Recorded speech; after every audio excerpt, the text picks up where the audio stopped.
পুলিশের নির্বাচনী পদক বাতিল করছে সরকার। সেবা, সাহসিকতা ও বীরত্বপূর্ণ কাজের স্বীকৃতি হিসেবে পুলিশ বাহিনীর সদস্যদের ভূষিত করা হয়ে থাকে রাষ্ট্রীয় দুটি পদকে, যার একটি রাষ্ট্রপতি পুলিশ পদক পিপিএম এবং আরেকটি হলো বাংলাদেশ পুলিশ পদক বিপিএম।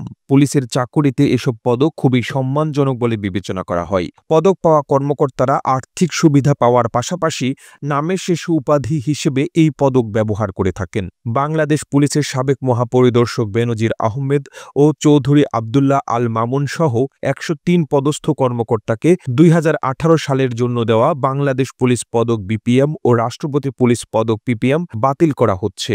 স্বরাষ্ট্র মন্ত্রণালয় এ সংক্রান্ত ফাইল চালাচালি করা হচ্ছে। মন্ত্রণালয় অনুমোদন দিলেই রাষ্ট্রীয় এই পদক প্রত্যাহার করা হবে। পদকের সঙ্গে দেওয়া আর্থিক সুবিধা ফেরত নেওয়া হবে। স্বরাষ্ট্র মন্ত্রণালয় সূত্রে এসব তথ্য জানা গেছে। ওই ১০৩ জনের পদক প্রত্যাহার করা হলে তা হবে নজিরবিহীন, কারণ এর আগে কখনো বাংলাদেশ পুলিশ বাহিনীতে একসঙ্গে এতজনের বিপিএম পিপিএম পদক প্রত্যাহারের ঘটনা ঘটেনি।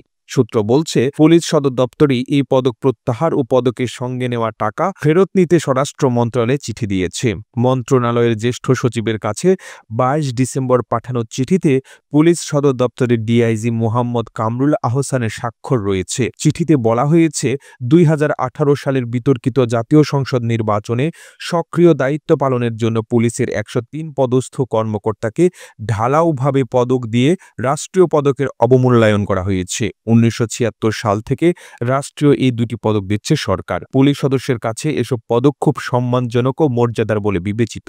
পুলিশ সদর দপ্তরের চিঠিতে বলা হয়, ২০১৮ সালে ৩০ ডিসেম্বরে বিতর্কিত সংসদ নির্বাচনে সক্রিয়ভাবে দায়িত্ব পালনের জন্য ঢালাওভাবে ৬৪ জেলার এসপি, সব ডিআইজি ও সব পুলিশ কমিশনারকে রাষ্ট্রীয় পদক দেওয়া হয়। এই পদকের মাধ্যমে রাষ্ট্রীয় পদকের অমূল্যায়ন করা হয়েছে। বিতর্কিত ওই নির্বাচনে প্রত্যক্ষভাবে জড়িত ১০৩ জনকে দেওয়া পুলিশ পদক বিধি অনুযায়ী প্রত্যাহারের প্রস্তাব করা হয়েছে। একই সঙ্গে চিঠিতে তাদের অনুকূলে পদক সংক্রান্ত আর্থিক সুবিধা বন্ধ এবং ইতিপূর্বে নেওয়া অর্থ ফেরত দেওয়ার নির্দেশনা দেওয়া হয়েছে। স্বরাষ্ট্র মন্ত্রণালয়ের সূত্র জানায়, বিতর্কিত নির্বাচনে কাজের জন্য পুলিশ কর্মকর্তাদের খুশি করতে দেওয়া পদক ও পদকের সঙ্গে দেওয়া অর্থ ফেরত নেওয়া হচ্ছে। ইতিমধ্যে ১০৩ পুলিশ কর্মকর্তাকে পদক দেওয়ার ফাইল চালাচালি শুরু হয়েছে।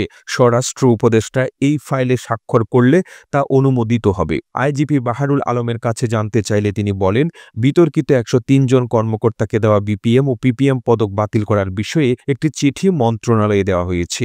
তবে মন্ত্রণালয় থেকে এই ব্যাপারে এখনো কোনো সিদ্ধান্ত জানানো হয়নি। দেখা যাক মন্ত্রণালয় থেকে কি সিদ্ধান্ত নেওয়া হয়। ২০১৮ সালে প্রশংসনীয় অবদানের জন্য পুলিশের ১০৪ জন সদস্য বিপিএম সেবা এবং ১৪৩ জন পিপিএম সেবা পদক পেয়েছিলেন।